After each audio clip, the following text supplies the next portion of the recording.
15 old-fashioned skills that all kids should know. So here are 15 old-fashioned skills that many modern kids might not have just because, the times have changed.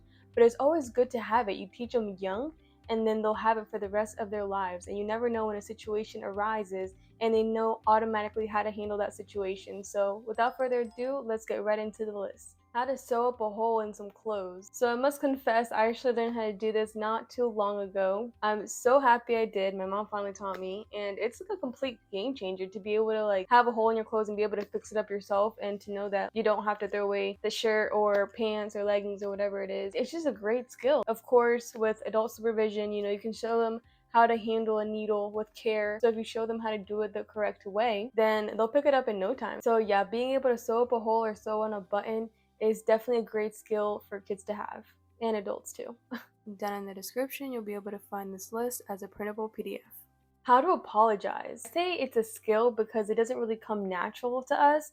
I feel like when we see others do it in our family, then we're like, okay, we can do it. And so this is something that I feel like kids learn best by watching. So if you're a parent and you apologize to your kids whenever you mess up, them seeing you apologize, genuinely apologize, and just have that moment, that right there is going to stick with them. And the next time whenever they mess up, then they're going to feel a lot more comfortable and familiar with apologizing and say what they did wrong, and just having that humble moment and knowing that it feels great after you apologize. It's just the best feeling ever because you don't no longer have to kind of carry that tension. It kind of releases everything, everyone's at ease, and one can move forward. So that is a great skill to teach kids, young kids, and they'll grow up with that, and it's just a great thing.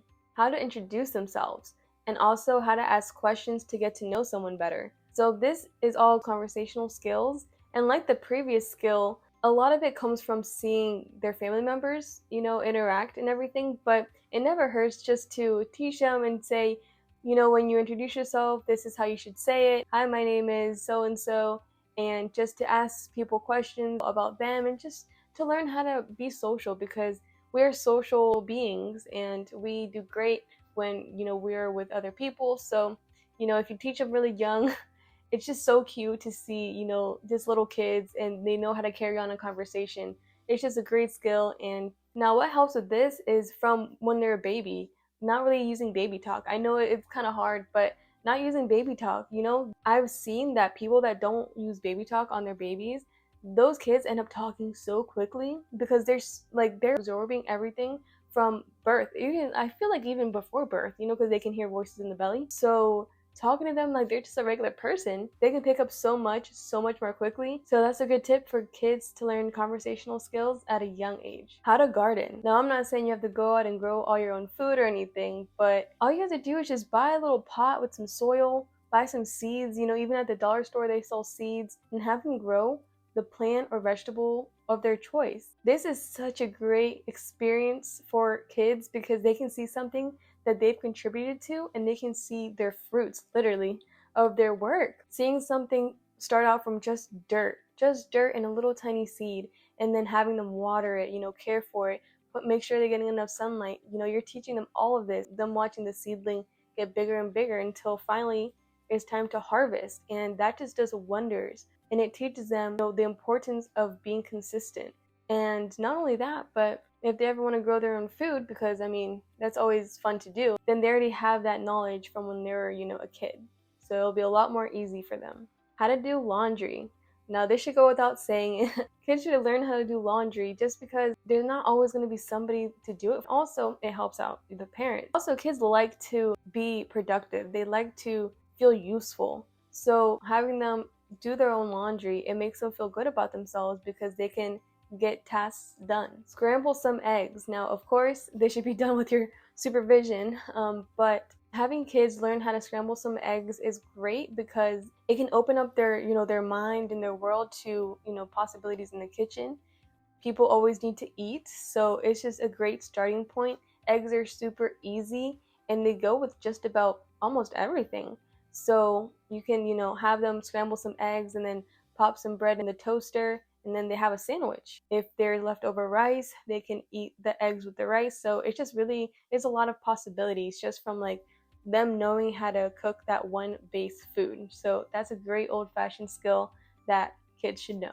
How to wait and save for something. So a lot of the times parents tend to buy their kids toys just for no reason. And there's nothing necessarily wrong with that, but what I've seen personally is the parents will buy something from, let's say, a gas station or Walmart, just like a little toy, and then next time that they go to the store, they automatically assume that they are going to get a toy.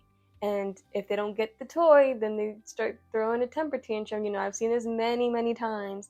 And it's because, they receive the toy for no reason. So they expect it. They say, well, you already bought it for me before and I didn't do anything, so why don't you buy it for me again? The skill of having them wait and save some of their own money before going out and getting a toy, it's not only going to make them feel accomplished, but it's also going to make them value the toy so much more because they know what it took to get that toy. If you buy them toys just for nothing, when it's not a birthday or anything special, just because they want it, we all know that they get tired of that toy so quickly and then it's on to the next. So this way, not only are they feeling happy that they're able to earn to buy this toy, but they're going to like that toy for a lot longer. Like, you can have them, do things around the house, and you're going to see they're going to be like, Mom, what can I do? What can I do? They're going to want to help you out. They're going to want to do things to, to earn some cash to buy their own toy. Now, I'm not saying you have to make them earn, the full cost of the toy, but just something, so that is just going to make it better all around. So this one goes in line with the previous one that I just did, and it's how to budget.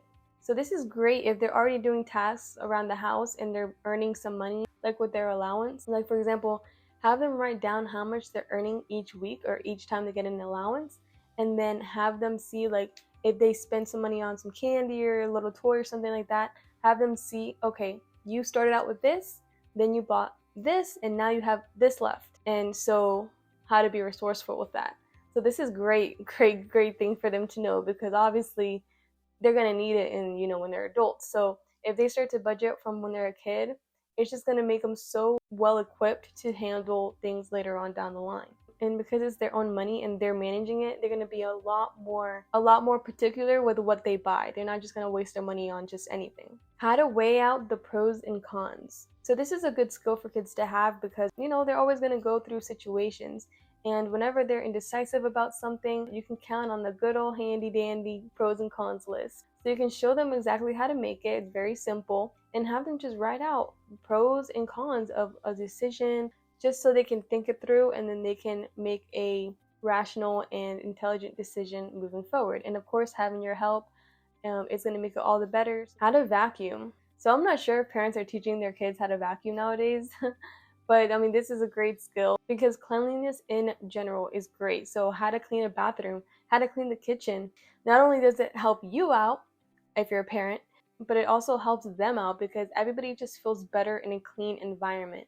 And being productive also, makes everybody just feel better. So teaching them how to vacuum, how to clean, it's just good all around because, like I said before, they can take these skills and have them for their whole entire lives. So how to use a fire extinguisher. So a lot of the times people might not know how to exactly use a fire extinguisher until it's actually time to use it. And that's the worst time to actually learn how to do something like that because you just want to do it quickly. So obviously it's best to learn how to use a fire extinguisher when you don't need it. So the directions are usually printed right on the fire extinguisher and it's usually printed very, very easy. So I would suggest just to have them read it over and so they're ready in case anything were to happen. So I think everybody in the family should definitely know how to use a fire extinguisher. How to seek counsel from someone more experienced. So a lot of the times, kids like to do things themselves, and I think that just comes from, you got some pride. And so when they see parents humbling themselves and asking for help when they, can't do something, that's a really good thing for kids to see, that it's okay to ask for help. And, we don't have to do this alone. So this is a great old-fashioned skill to teach your kids, is to show them that it's okay to ask for assistance and that it doesn't mean that you're not knowledgeable. If anything, it makes you more wise because you know that you're going to improve by, asking somebody to help you out. How to write a letter and how to stamp and address the envelope. So this is a good old-fashioned skill that kids should definitely know. Physical mail is still not outdated. People send mail every day, but this is a great exercise to do with kids, is to have them write a letter, date it, and write their message, and then address the envelope and stamp it. and have them send it to, let's say, a friend or a family member, not only will, obviously the person receiving it feel great, to be actually receiving a letter, but also the kids will learn the skill that they can have for a lifetime. Because I mean, they're probably gonna reach a stage where they're gonna have to write a letter, and when they start practicing from a young age, it's just gonna be second nature to them. So that's why this is a great skill. How to write a check. So I'm not sure, this one might be outdated, but I don't know, I just decided to throw this one in here. It's a good skill to have, how to write a check, knowing where to put the date and where to put where you're sending it to, and the memo area. When my dad was in Afghanistan, I was the one responsible for writing all the checks and paying the bills with them. And so that taught me at a very young age responsibility, because if I didn't send out that check and read the envelope and everything, then the bills wouldn't be paid. So obviously that's a kind of an extreme scenario, but regardless, even just pretend checks, it's good for kids to practice, just so they know, in case if they ever need it, then they're already going to know how to do this. How to put air in a bike tire. So this is a very easy skill that I feel like kids would love doing. It's actually kind of fun just to see the tire fill up with air.